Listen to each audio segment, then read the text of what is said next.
Good morning, everyone of YouTube. I am here for my 24-week bump date. And when I think of 24 weeks, you can hear my dog. When you think of 24 weeks, I don't think it's like that far along because I don't know, I just don't. But when I think I only have 16 weeks left, oh my gosh, it makes me so excited. That makes me feel like it's much closer.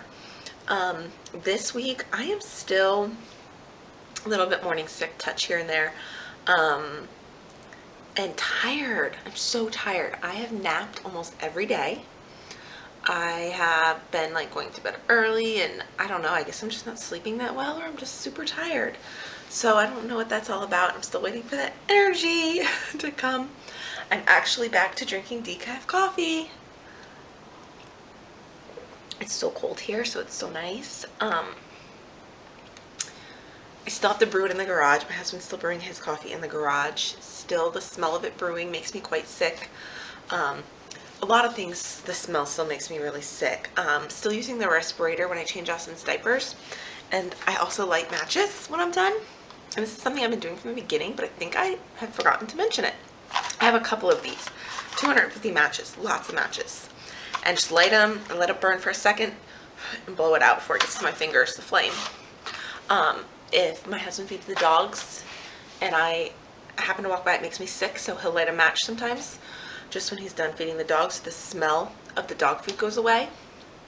I don't know, the smell of the burning does not bother me at all, but the smell of poop or dog food or coffee, anything like that makes me quite sick still.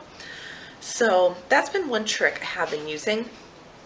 I will do a whole video on the tricks I've used to stop the morning sickness, but honestly, I think I can't even make that video yet because I'm still so far into it that I think if I make that video, I'll make myself sick. Even talking just about these matches and stuff kind of makes me feel yucky.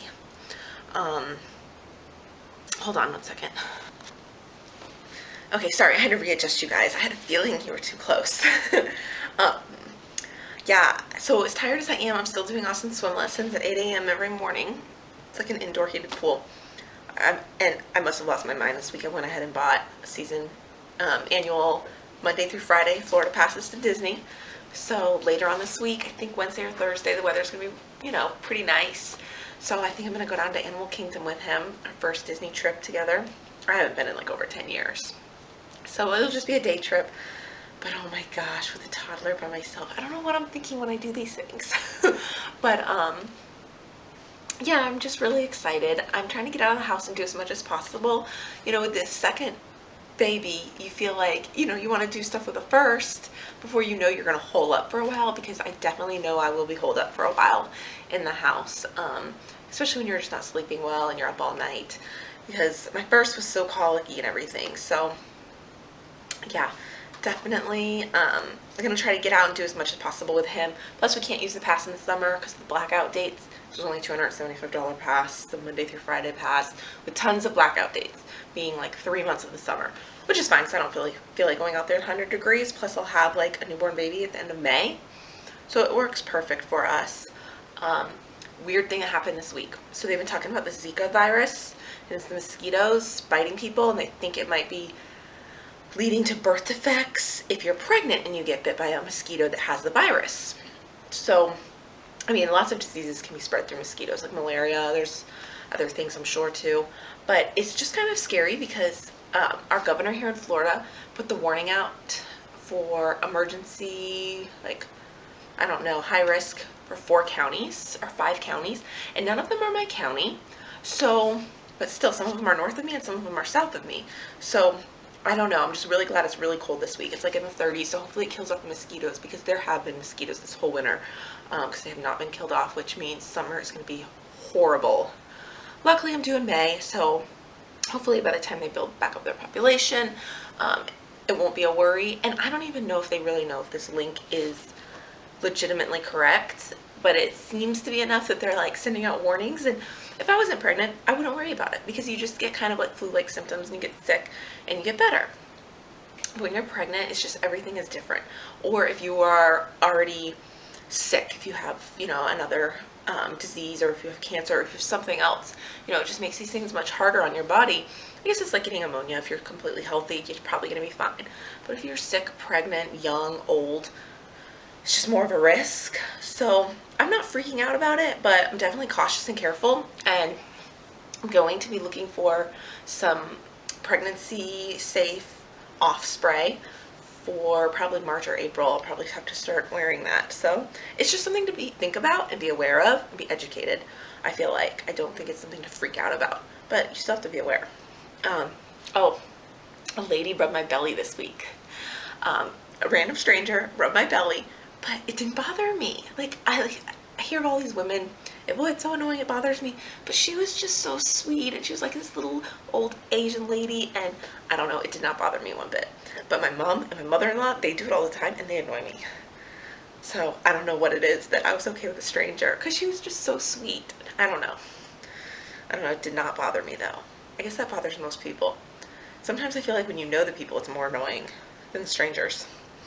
I'm not even going to insert my weight this week. I don't even know. It's so high I have to stop looking. But I have started to try to track my calories a little bit in my Fitness Pal, just to see what I was eating. And I gave up at 3,000. I was like, it's only 4 o'clock and I'm at 3,000 calories. So it did make me more aware of the crap and the junk that I'm eating, and to go back through and see what I'm logging and be like, I need to, take this out, add this and this. So it did help me think about being healthier. So I have been doing that, and so I'm trying to stay at 2,500 calories, but it's hard, and it's so crazy because when I'm dieting, you'll eat 1,500 and exercise. But pregnancy is just a different ballgame. You just cannot compare it to when you're not pregnant and to when you're dieting or whatever, if you're in the zone of dieting like I was after I had Austin. So, but just doing my best to make conscious decisions to eat healthier, and I notice when I write it down, I do better. I eat more fruits, I eat more vegetables, I eat less cookies and cake and chips and junk. So that's good. But I do sometimes I do healthy foods that are fattening. I've been eating a ton of that avocado smashed up with pretzels and a ton of nuts. I love nuts, but I'll eat the whole jar, which is not healthy. Oh, another thing, back to the smell. The toilet. The smell of the toilet drives me crazy. I clean the toilet every 2 or 3 days because the smell, I swear, we live on well, so we have well water, and there's a sulfur smell to it. Ugh, I'm telling you, when I'm not pregnant, I don't even smell it. But when I'm pregnant, I can smell the sulfur. And I notice cleaning the toilet every 2 or 3 days definitely helps. So I just leave. I've been leaving the brush and the bottle of cleaner next to the toilet. Usually I put it all in the garage and just bring it out when I clean. No, it's staying right there. I'm still having a lot of pain in my lower uterus. Lots of stretching. My appointment is next Monday, so I'm definitely going to bring it up to the midwife. It's really aggravating. I got Austin out of the crib on Saturday morning, and I pulled this muscle in my upper back. It was very, very painful. I basically sat on the couch all day long. My husband did everything. He waited on me. He took care of Austin. I just did nothing. So Sunday, it felt much better. Today's Monday morning, and it's feeling fine. My sciatic nerve is still bothering me down at the bottom, but honestly, that pain up here was so bad, it almost masked anything else going wrong, because it was just very, very intense. I couldn't even move. He had to rearrange me on the couch. Been icing it. Supposedly tomorrow I can start with the heat. And I did have a moment of weakness, and I took 2 Tylenol. But, I've been trying to avoid Tylenol and stuff, but sometimes the pain gets to me, and especially with the back pain. But literally I could not move off the couch. Very, very, very painful. So also suffering big time with a heartburn. I have Tums next to my bed. I have Tums all over the house, rolls of Tums, and I've just been popping those Tums.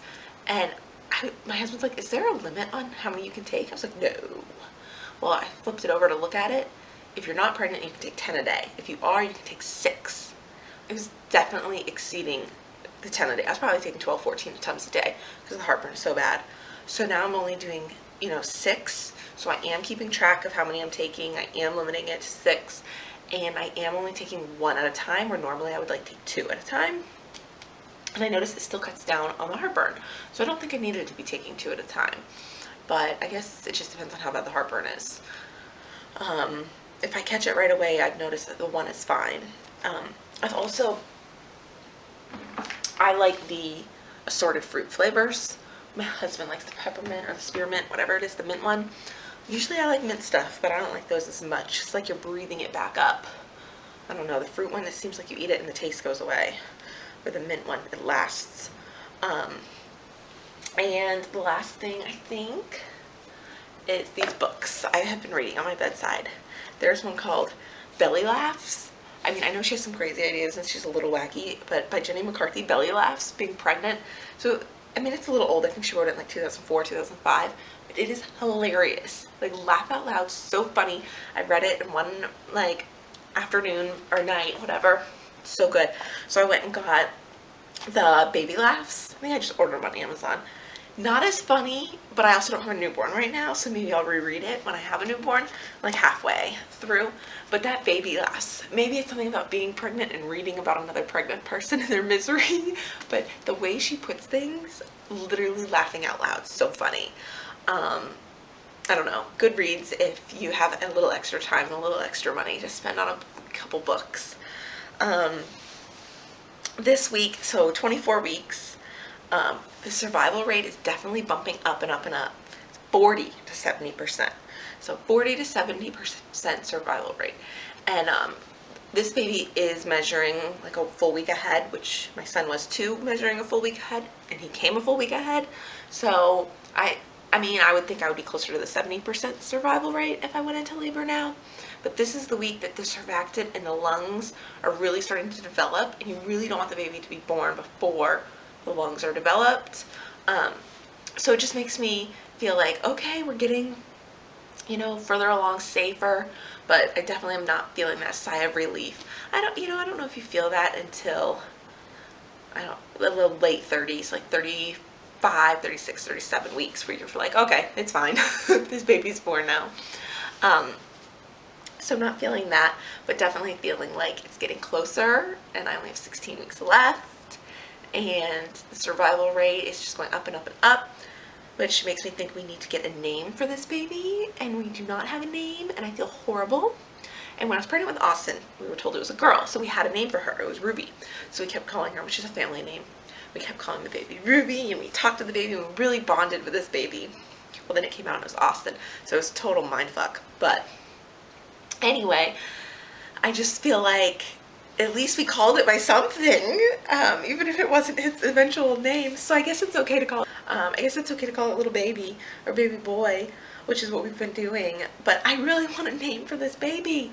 But I know how we are. We're just it's so hard for us to come up with a boy name. And when I was pregnant with 4 and we found out it was a girl, we were like, hallelujah, because we already have a name. And when it was a boy, we were like, you know, we had no clue. So when they said, oh, it's, you know, you're having a girl, we're like, oh, wonderful, because we can't agree on a boy name. So that was crazy in the hospital when we had to come up with a boy name, and it still took us like 5 days. So this time we've had all these weeks and we still can't come up with a boy name. So I think we're just gonna have to be under the gun, and it might be a hospital decision, but I really, really hope not. And we've been trying to talk about it more, but we really cannot agree on it.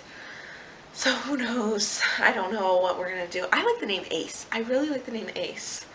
I think Ace and Austin. It sounds so cute. But my husband hates it. And he says, no way. He's like, that kid has to be like a fighter pilot or something amazing. Like a quarterback in the NFL. Like what can they do with a name like Ace? Because it's kind of like a name like Madonna. Like, what do you do? He's like, it puts too much expectations on the kid. But I just think it's cute, and then I think it's not only cute for a little kid, they grow up to be a man. I think it's a good, strong name. But he disagrees, so it probably doesn't matter. But anyway, I will talk to you guys at 25 weeks. Wow, it's starting to feel a little surreal, and I think it's starting to speed up.